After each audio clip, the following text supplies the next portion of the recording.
What's up, everybody? In this video, we're going to go over the Roland, aka Robbie Doe, exorcism case. Now, this is the story that led to the 1970s book and then the more popular 70s exorcism movie. Now, a lot of people don't realize that The Exorcist was based off of a case from a little boy and not a little girl like in the movie.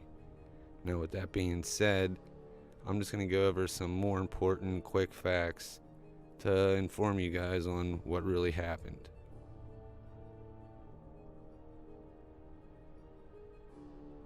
The story starts when Roland tried contacting his dead Aunt Harriet. His aunt was one of the closest people to him when she was alive because he didn't have many friends and he depended on family members for interaction. Now, when he was a little younger, his aunt had bought a Ouija board, and they used to play with it a lot.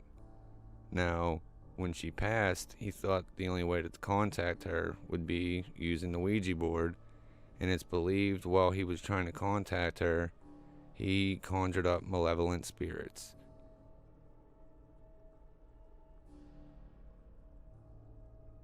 Now, according to Roland's family, they believe whatever spirits were conjured started making scratching sounds and make their house feel completely uneasy. And then not long after that, they noticed the demeanor of Roland go from a happy boy to an unhappy boy, pretty much.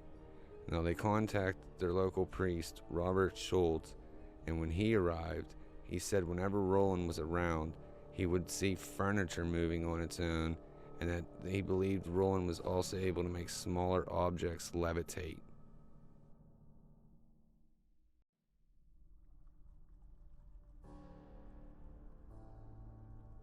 After a few visits from Pastor Scholes, he recommended to the family that they take him to Georgetown University Hospital and have a Father Hughes look over him. Well, the family agreed to do this, and according to Hughes, he suggested that the boy go under an exorcism. Now, during the first of what turns out to be quite a few exorcisms, witnesses said that Roland began speaking in deep, guttural, evil-sounding voices and would freak out whenever he would see crosses and other religious symbols. Other people said that they actually watched the bed shake crazily while Roland was strapped down to it.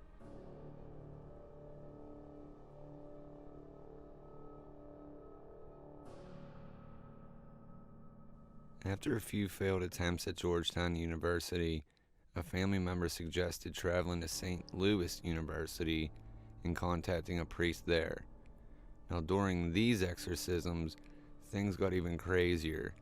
The words like hate, evil, and help is said to appear in Roland's stomach, and at one point he actually got one of his hands loose from the straps, reached under the bed and pulled out a bed spring, and slashed one of the priests during the exorcism.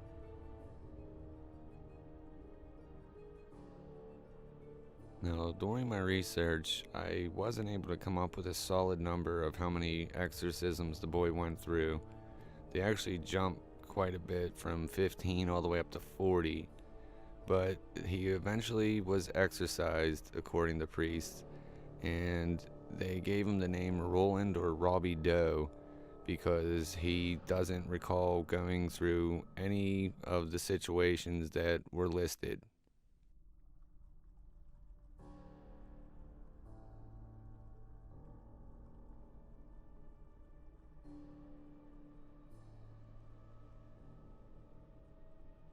Now, after the story got out, of course, there was an author, Mark Osapsnik, I believe is how it's pronounced, that went and did a little investigation work and said that this was a load of BS.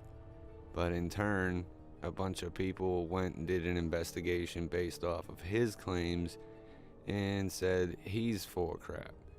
So either way, there's skeptics and then there's believers. And my opinion is something weird must have happened for this story to get out. And it makes for a good book and an even better movie, if you ask me. So these were the facts that were more notable than the huge articles that I read. So I hope you enjoyed this, and leave a comment, and of course, make sure to subscribe.